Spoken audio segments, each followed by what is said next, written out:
Hey friend, welcome back to the channel. If you're joining us for the first time, welcome. My name is Simon Osmo, and on today's episode of the Who I Became podcast, I am talking to Kyle Sullivan from Tulsa, Oklahoma. Now, he has had an incredible journey to get to where he is today, and today he is a high-performance coach, but he is a former drug dealer, he is a former D1 athlete, and he grew up not knowing his biological mother, which caused him immense pain throughout his life. But we're going to fast forward to where he is now. He's going to talk to us about his CHAMP program, where he's helping high performers find their own significance in life. But before we get into today's content, as always, if you get value from my conversation, please like, subscribe, and share it with someone in your circle of influence. But let's just dive straight into this week's conversation with Kyle Sullivan.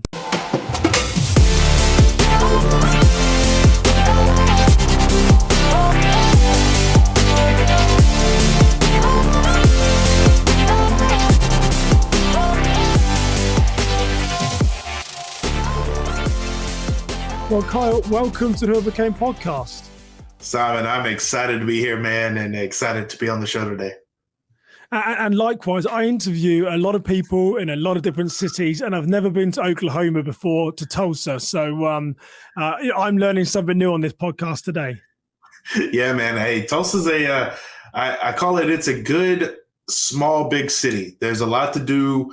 There's a lot to do without the traffic of a major big city. So it's nice. Well, my listeners will know that I'm a former detective. So what I know about Oklahoma was there was a major bombing there around 20 years ago, maybe. Was that right? Yep. I think the Oklahoma City bombing was, I think it was 20 years last year.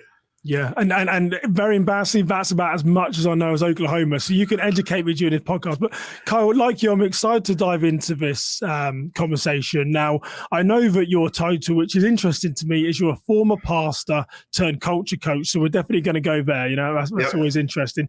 And you coach high performers as well. So we'll get some sort of mindset from you as to what you see in those high performers, good and bad, that my listeners can get some learning from. But maybe let's just start off with you just tell us a little bit about your personal journey. You know, we know you're from Oklahoma, you're a high performance coach. Tell us a little bit about your journey. How did you get from former pastor to culture coach? Yes, I mean, I think even before that, I asked the question, what does a former D1 athlete, drug dealer, pastor, husband of 8 years, father of 2 under 2, and founder of a coaching company have in common? Those are all seasons of life for me.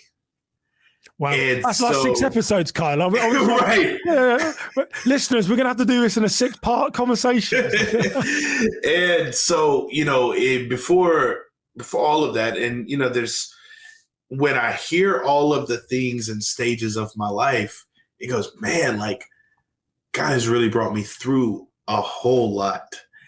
And I think segmented out, it's like, we haven't really gone through a whole lot, or we really haven't had a lot to happen. But, I'm a guy from small town Louisiana. If your listeners have ever seen or heard of the show Duck Dynasty, it was real big a few years back.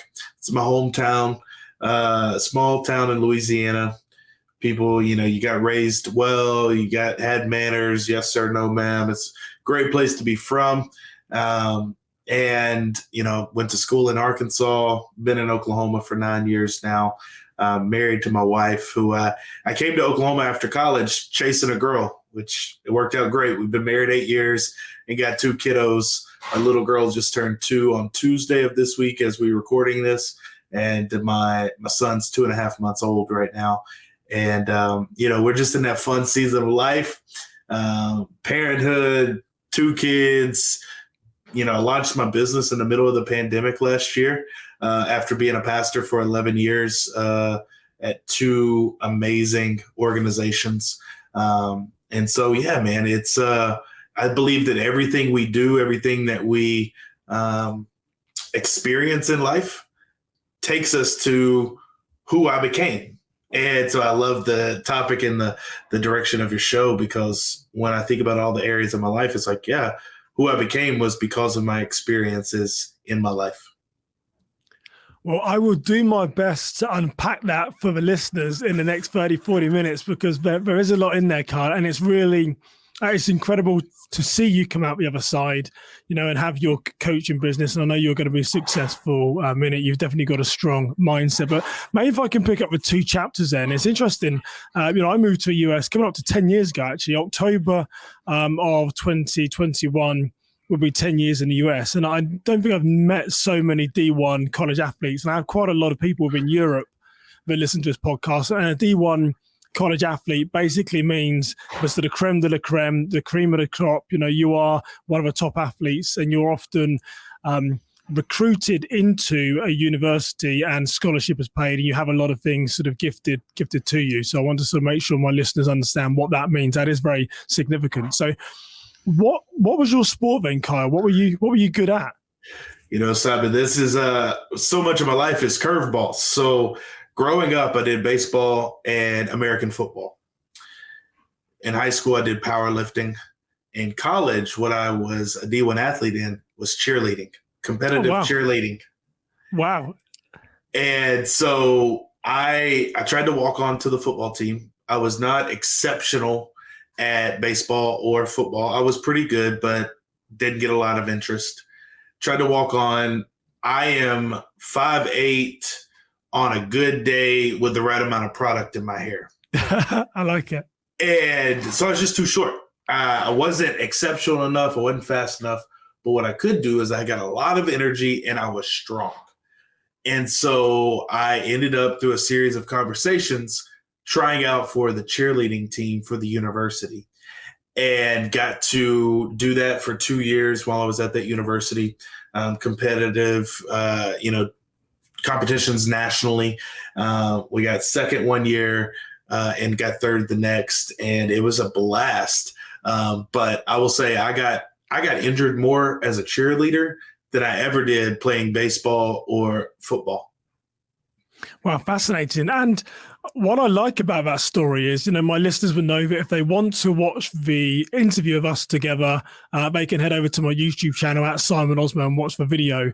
Quite often you can't necessarily put the two together. When I look at you, you don't come across as like a cheerleader. Again, the stereotype in my mind is thinking, 5'9", blonde, blue eyes, with the sort of pom-poms going around. And again, I'll lay it out there, Carl. That's the stereotype that sure. I have. So, yeah, did you find that with some people when you'd say, you did do enough? It's similar to me. Well, was it football? Was it baseball? Was it wrestling? No, it was cheerleading. What was that like? 100%, man. And it didn't make any sense. But it still doesn't, maybe. Maybe it still doesn't. But it doesn't make sense, but it makes perfect sense, Simon. Because think about this. 18 years old. I just graduated high school. I'm going into college, and I'm going to get paid to hang out with a group of very pretty girls every day. It sounds like it makes sense now. All of a sudden, it makes perfect sense. And so it was a blast. And, I had never done anything, never tumbled, never did any flips, never did any of the stunts. And I learned all of it in a matter of a month to do the tryout, and made the squad, made the team. And from nothing to enough to where I made the team and was part of the squad. And so hearing that you did that in a very short amount of time, would you say, are you a quick learner? Are you one of these people that's sort of gifted in a certain way that, instantly you can remember something, you can pick something up? Yeah, I think I do have an ability to pick up things quickly that I'm passionate about, and I think that's an important piece of any of our learnings is, when we're motivated by something, and we can pick it up pretty quick. And so, yeah, it was, man, if I wanted to do this, I had to learn it really quick because there was a deadline coming up. And I think that's important too, is that deadline increased the urgency of learning. Yeah, and I know I'm the same as well. But often in my life, I leave things to the last minute. As soon as there's a deadline, there's a sort of a hive of activity, and it's accomplished on time. It's often maybe it's a man trait, I don't know, but I think it's definitely a personality trait that I have. So that's good. So we're learning a bit about your story. So we're here, we see where you are now. You're a sort of culture coach, high performers. You mentioned various different sort of pivots transformations in your life, and one of those was you mentioned also in there as tell that journey part of your life. Yeah. So the backstory leading up to being a pastor and the drugs and alcohol, it really was it was stemmed from a desire to be accepted. And that was, probably as a child, I was the class clown, the larger than life. I wanted people to know me. I wanted people to accept me. And I was just doing anything to try to get that. And, in a season of my life where I was so consumed by it, whoever would show me the attention, I typically did what they did. And I think it's important even now that we understand that, like, we're the average of the 5 people that we spend the most time with, that we communicate with most often. We're the, show me your friends, I'll show you your future. And so that was the case for me. I got connected with people that were living, recklessly and destructive. And I had a bit of a Superman complex that nothing was going to ever stop me. And I was going to be able to just, do whatever, whenever, however, at whatever pace. And, that just wasn't the case. And I got myself in a pretty dark place over the course of about 2.5 years. And it's easy to say when we hear the term validation, and it's very similar to my journey. Validation is something that I've struggled with throughout my life, or the need for validation. And like you, Kyle, it can come in positive ways and it can come in very negative ways into a life. But I mean, when you look at the heart of that era and needing that validation, what was it connected to? Do you now know the answer? Was it, childhood? Was it family environment? Do you just need it? What is it? What was it related to? Yeah, I think as an adult and going through a lot of counseling and therapy and working through, so I don't know my biological mom. And I think as a child that, she left when I was about 6 months old, and my dad, stepped up and raised me until he got remarried when I was 3 to my stepmom, who I knew as my mom. But I don't know my biological mom. And I think subconsciously and just in my soul that did something to me that was, there. And I think that kind of stems some of that. And then also, like I mentioned, I wasn't exceptionally gifted, in athletics. I was pretty smart, so I made good grades. And, what gets celebrated gets repeated. And so when I'd be celebrated for performance or be accepted by my actions and not who I was and just who I was as myself, it created this frame that, okay, if I do this, they'll praise me. So that means they like me. If they like me, then I'm accepted. If I'm accepted, that's what I desire. So I'm going to keep doing that. And so I think that's where it stemmed from. And then, just over time, it just was reinforced. It was reinforced. It was reinforced to where it ultimately led me in a pretty destructive place. And it wasn't until I got jumped at a drug deal that I said, you know what? Maybe this isn't the way to live. What I love about you there is that, we're both sort of men of faith, and this isn't a religious podcast, but sometimes it drifts in there. But I'd always say to people that pastors are very good on their delivering their sermons, because I'm writing down all the things that you're saying, what gets celebrated gets repeated. And that is very true, isn't it? When you were seeking that validation, it was being, the praise was coming from perhaps negative areas, but it was celebrated. So you were repeating those negative traits, and it sort of continued and then sort of spiraled. So can you remember how old you were then when you had this sort of determination that actually, hang on, this isn't the right thing? I'm assuming, like most validation seekers or those with addiction, that you reach the point where it's never going to be enough. You're never going to get enough external validation. You've got to find it within. That might be the best eloquent way, but I can say it. Was there an age where that happened?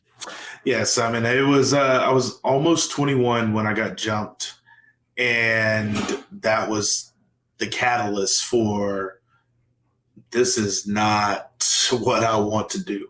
And it was the first and only time that I got in any trouble with any of the stuff that I did. Call it God's grace, call it luck, call it whatever. But like, I never got caught.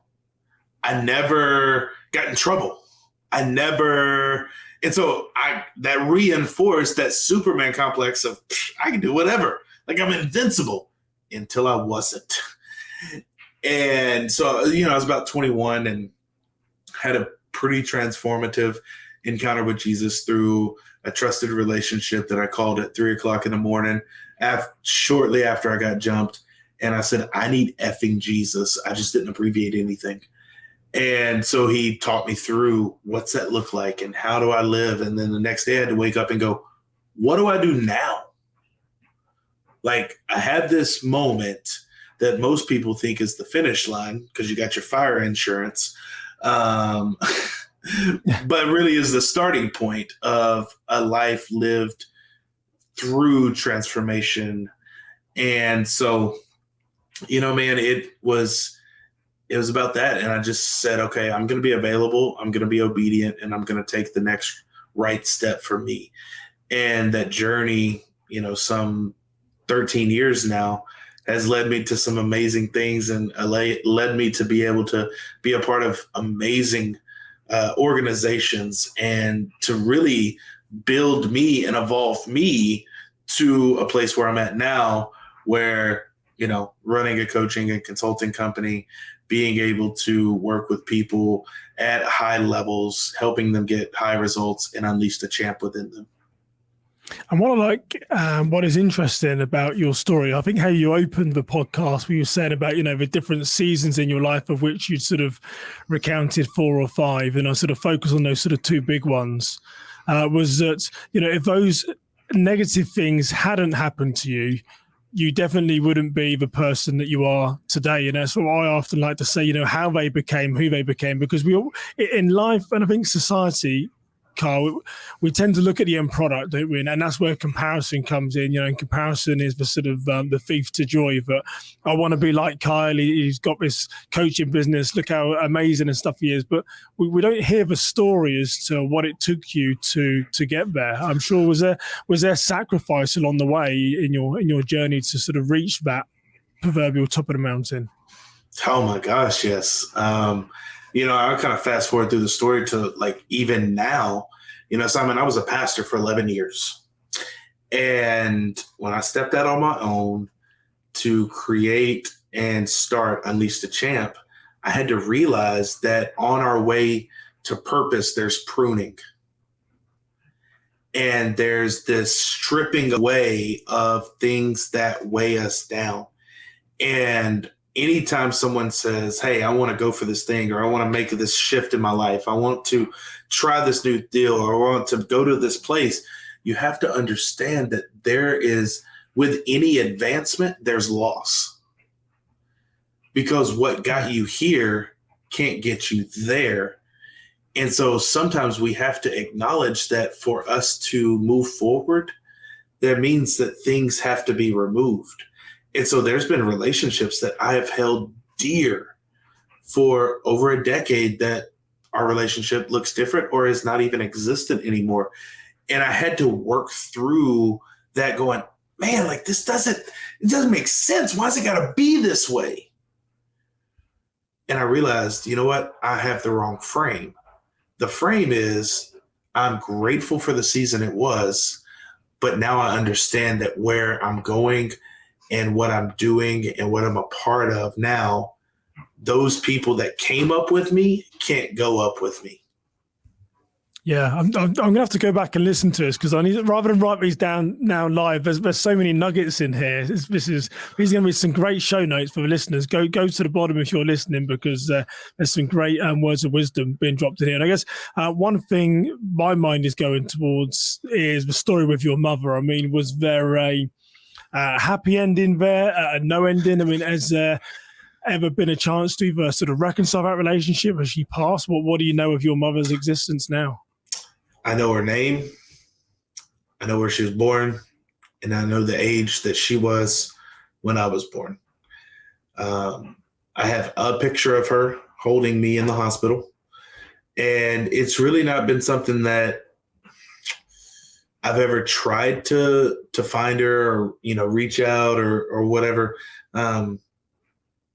So, I mean, man, she could pop on this call right now and somehow I've gotten the link and I'd be like, oh, who's that? So I don't know who she is. So really no ending, because I had an incredible mom that I knew as my mom.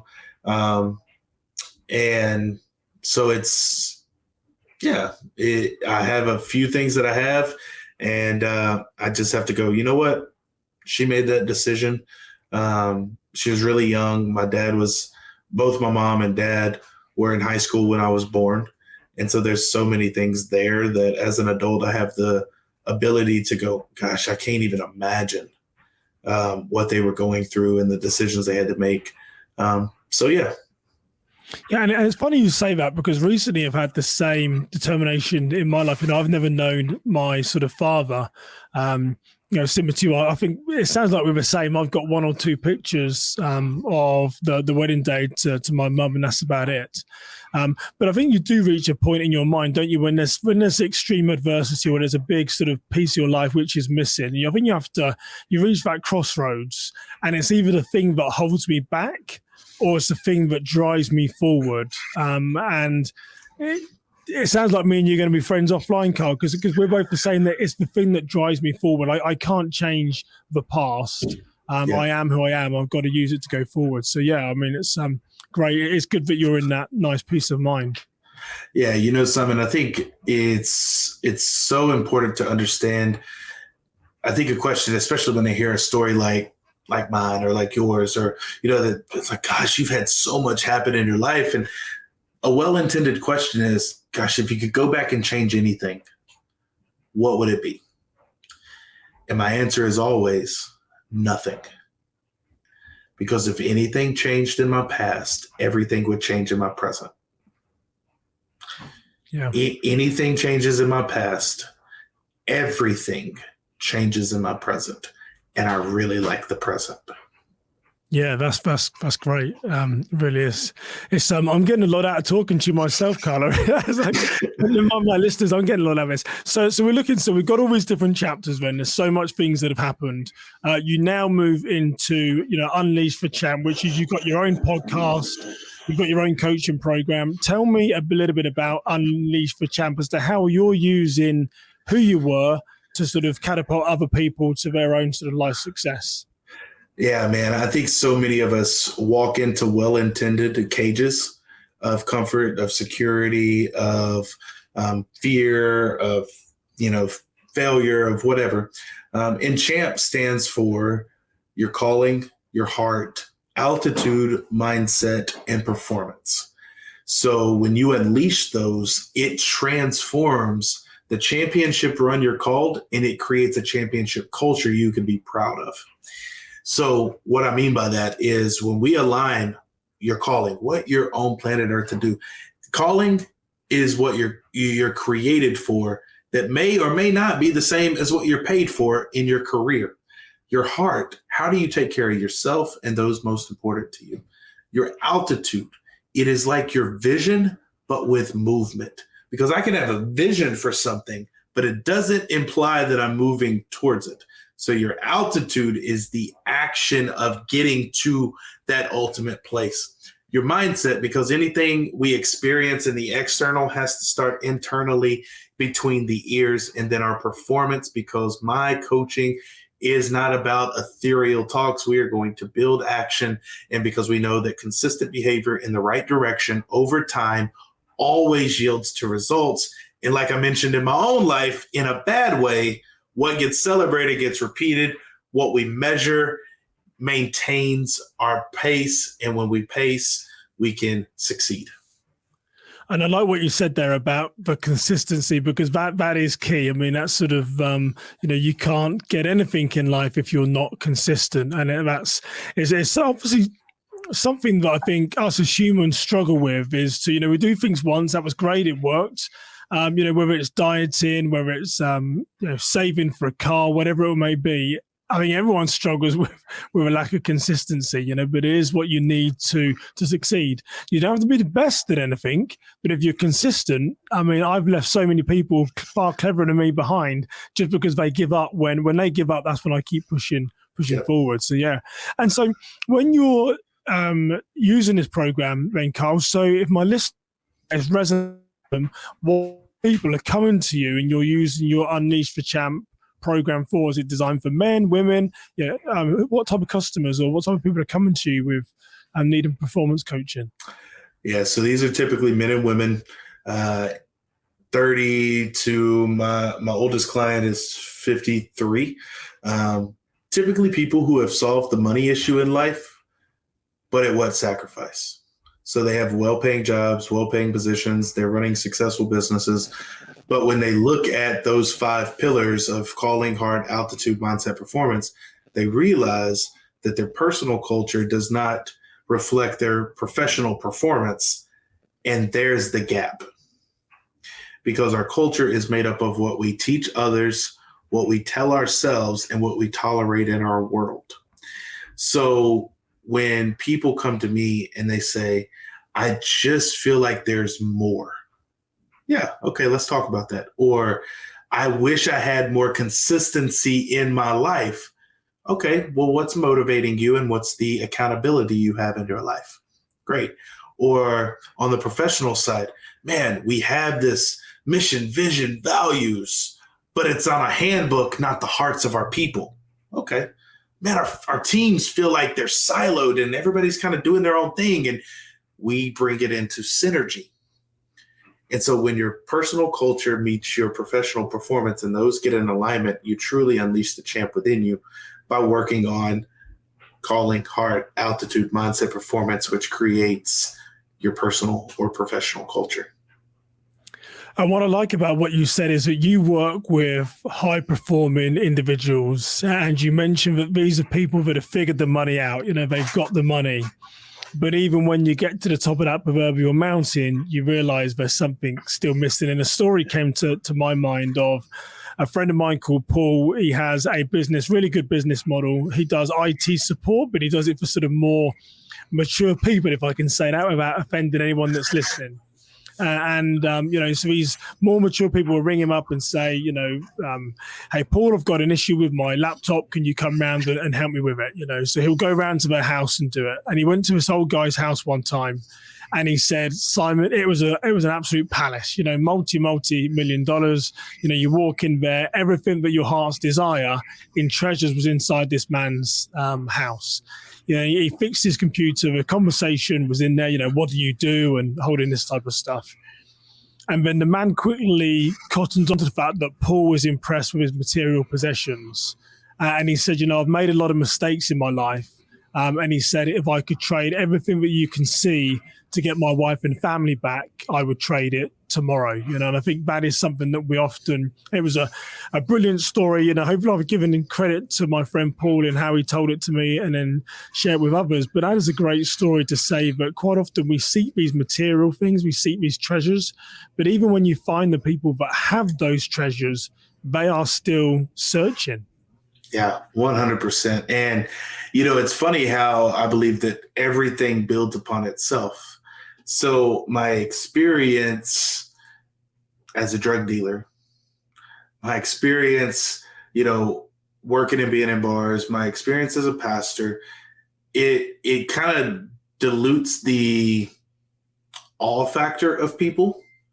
And then being able to connect and go, Simon, there's more times now that I feel more like a pastor in my coaching now than I did when I vocationally worked at a church. Because what I realized an attention to manage when I was vocational in and on church staff is people would put up a mask with me.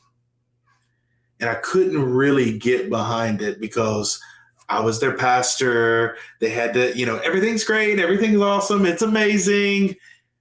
But with people, it's like they actually value the fact that I was a pastor and now I run a business because they feel like, well, he's not going to judge me now, which I wasn't going to judge before. But but it's cool how it comes. But yeah, man, people get to the top of the mountain and they realize that they've lost themselves in the process. And so being able to infuse that personal culture again, in fact, affects their bottom line and their business, their companies, their performance, because it makes them more whole and complete. They unleash the champ within them, and that spills over into every area of their life. And absolutely, I find that, who you are when you're at home or when you're with friends and family, that is the same person as when you walk into the door at work. And we often try and maybe shield that.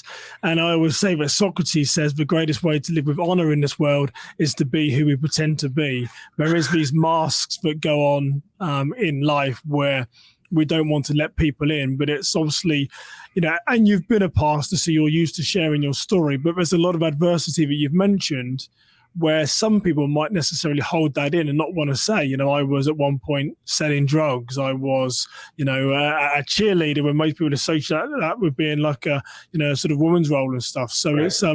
It is, isn't it? It's that being vulnerable that us just as people struggle with. And do you see that in these people that you're coaching, Ben, that they've come to the realization they've got to open themselves up and say what's really on their heart, mind, and soul? Yeah, we can only heal to the point that we're honest. And so because of my experience, being able to read people, see what's not being said, there's times where I'm like, they'll answer a question and I'll go, okay, cool. So you actually want to tell me how you're feeling about this? No, it's good. It's great. That's what I feel. Okay. It sounds like you're working people in the Midwest here, Kyle. That's what it sounds like. Yeah, exactly. You're working with Minnesotans. And so it's being able to have that discernment and that intuition to know when to press, know when to let up, and making it be, what it is. And so here's a challenging question for you, Carl, when I think back to your life as to where you are now. So, there's a lot of, I get that your experiences have shaped, how you became who you became.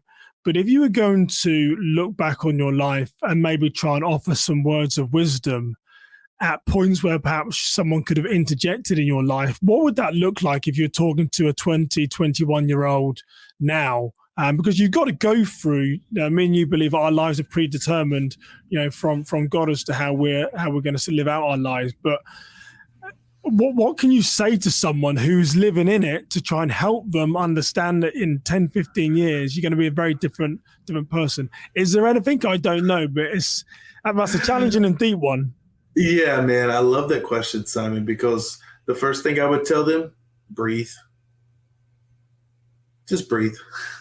It's not as serious. And I had a mentor one time when I was in my mid-20s and I was fired up about something. Well, Simon, I used to be able to get pissed off in a matter of seconds. And he said, he goes, I used to be like you. What do you mean? I used to just get upset and get mad and fly off at the handle. And he said, I just had this frame that I used. I was like, okay, what is it? And he said, I just think when I'm frustrated or mad about something, is this something I would share on my deathbed? I have my family around me. I get to choose the time and the place at which I pass from this life to the next. Is this a story that I'll be sharing with them in my final moments? If it is, then yeah, get upset. But if it's not, do everything in your power to let it go. So that first thing, breathe. Second thing is understand that most of us will vastly underestimate what we can do in the long term, yet we overestimate what we can do in the short term. So, 20-something that's listening to this and you're gonna be married by 24, you're gonna have kids at 26, you're gonna have your first million by 30, you're gonna be retired by 35, you're gonna have, millions of dollars in real estate by this and that. Could it happen? Sure. Does it happen? Absolutely. More likely is that you're going to have to commit to the journey. You're going to have to commit to the process of 1% better, not jumps of 300% better. And when you commit to doing the small actionable things in the right direction over time, there's the multiplier. Time is the multiplier. Then you'll reach the results you want. Then you'll reach the success you want. And so breathe, trust the process, and understand that every single one of us is in the people business, no matter what you do. I think I left a trail. I know I left a trail of bodies early in my leadership career. A mountain of them. Yeah. Because I had the mentality, Simon, I'm a driver. I'm type A. I'm go, drive, hustle, grind it out. And then I realized that's not how everybody operates. And so understanding that my ability to lead people is directly tied to my ability to understand them, not who I need them to be. So breathe, trust the process, and learn people like it's your job, because it is. Well, I mean, that is incredible stuff that you've delivered there. So many nuggets or diamonds that people are going to take away and resonate and reflect on. Okay, so my last question or talking point, but I'll put it to you then. So one of your biggest life pivots, despite everything that you've told us already, was when you walked out on a very settled and established career. And I know the church where you were, it's a large church, it's in multiple states. You could have just stayed there and just hung on and, this is it till retirement, whatever the non-profit version is of the 401k. I mean, what was it like to walk into the unknown? Because that's what a lot of people are feeling when we're talking about self-discoveries, pivots and transformations. How do I know if this is my calling or where I'm just being reckless making this decision? What was it like for you when you just ripped everything out and sort of started again? Oh, man. I think back to that now. I'm like, oh, goodness. Simon, I was 51% sure that it'd work. Well, that's more than 50, so that was good. And as soon as I got to that point, that's when I jumped. And I think so often we go back and forth and should I do this? Should I not do this? And we do this mental ping pong game. And what I realized is that the piece that I desired, it followed my action and obedience. It rarely, if ever, precedes it. So peace follows our action. It doesn't precede it. And so the moment I made the decision, I had peace. Leading up to it, I did not. I was all over the place. Is this the right thing? Should I go here? Should I do this? Am I crazy? Yeah, I'm kind of crazy, but do I feel like this is it? Yes. We made the decision. We got peace. And so that was the biggest piece of it is, you know what? I'm not going to live my life wondering if this would have worked, because my journey, my version, my definition of success is getting to the end of my life with as few what if moments as possible. And I love in there, we're not going to dive into it too much because we're going to start wrapping up, but you said that we made the decisions. So I'm assuming that your wife was involved in that. That's a great little thing. I wanted to make sure I emphasize in there, but he said, we made the decision. So you didn't walk in one day and say to your wife, I've just quit a job and here Don't do that. Well, there's only one outcome if you're in a relationship and you do that type of stuff. And, we're not a marriage show, but, there's right. There'd be a marriage one in there. But so, Carl, hey, it's been great to get to know you. And I should say to my listeners, we got to know each other offline outside this podcast. We go in various different social audio rooms together. It's always great to hear you talk and your wisdom and your passion and your heart as well. I mean, you've shared so much which has resonated with me, and I know it will do with my listeners across the world. But maybe just tell us a little bit, Carl, about where can people find your coaching? Where should they look for your podcast and any social media that you want to share with my listeners? Yeah, absolutely, Simon. So podcast launched in March, 28 episodes in. It's called Unleash the Champ Leadership Podcast. Share success stories and practical leadership tips that help you win the championship run you're created and destined to do. I'm most active on Instagram. So if you want to hear more about the coaching, you want to just share your story of who you became and how you became, I'd love to hear that as well. Hey, that's an invite for me to come on the show. There you go. Absolutely. So at Kyle J. Sullivan, just in the message, put who I became. So I know it came from this show, and I can shout Simon out for sending over a great person to learn and grow from. Thank you for joining the Who I Became podcast.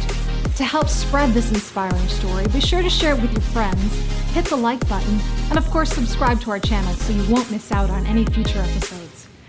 We'd also love to hear how this story impacted you, so leave a comment on whatever platform you're watching us from. To learn more about this episode, our guests, or Simon, head over to the Simon Osimo/podcast and sign up to receive the latest information delivered straight to your inbox. Once again, thank you for joining us for the Who I Became podcast.